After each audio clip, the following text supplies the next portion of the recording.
Kuminsan ka na nga lang gumalagala, tapos eto pa yung nangyari. Wait nga lang mga mi, pe-flex ko lang muna dyan yung YouTube sandals ko bago nga ako magpaliwanag sa inyo kung ano nga yung nangyari sa amin dyan. Sandals ko nga dyan mga mi, meron akong link dyan sa comment section. Ang araw na kasi niyan mga mi, meron kasi kami talaga niyang lakad ni Josawa, kaya naman yan yung naka-schedule sa kanya. Go-open account sana nga kami niyan mga mi, kasi nga yun nga ang hinahanap sa akin dito ni Lola Mets, kaso nga lang hindi nga tinanggap yung aking ID dyan at kailangan nga ng 2 valid ID. So dahil nga ang mamshi nyo ay isang ID nga lang ang meron ako, pero yung Xerox ng national ID pa lang. Pero wala pa ako ng mga ibang ID na hinihingi sa akin. Kaya naman kumain na muna nga kami at sobrang gutom na nga kami dyan kasi anong oras na rin nga naman kami umalis, tanghali na. Ito nga after nga ng ilang minutes na pag-aantay namin, sa sobrang tagal na at gutom na, kaso nga lang nung dumating at may nangyari. Ko na nga lang babanggitin sa inyo kung ano yung pinainan namin, pero sasabihin ko nga sa inyo ang pangit talaga ng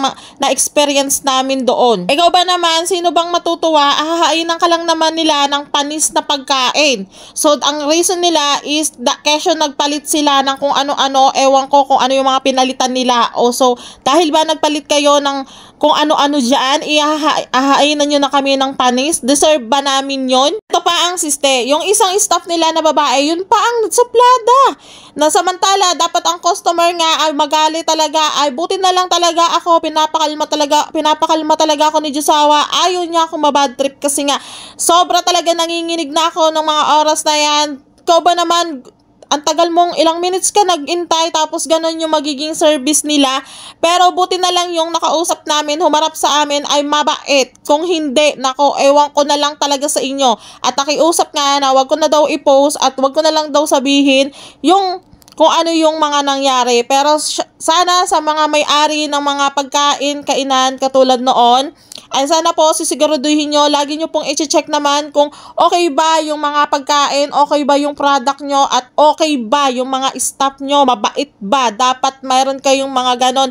Lagi kayong nag-check ng nakaka-bad trip. Yun na nga ang na-experience namin dyan. Sobrang pangit talaga. Bad trip talaga ako dyan ng mga oras na yan. Buti na lang si Josawa to the rescue. Talaga naman nilipat niya talaga ako kasi nga, ay nako, nanginginig na talaga ako sa galit. Alam mo yung, ay, galing-galing ko talaga sugurin yung babae kasi ikaw pa yung suplada, ikaw pa yung samantala yung panis, diba?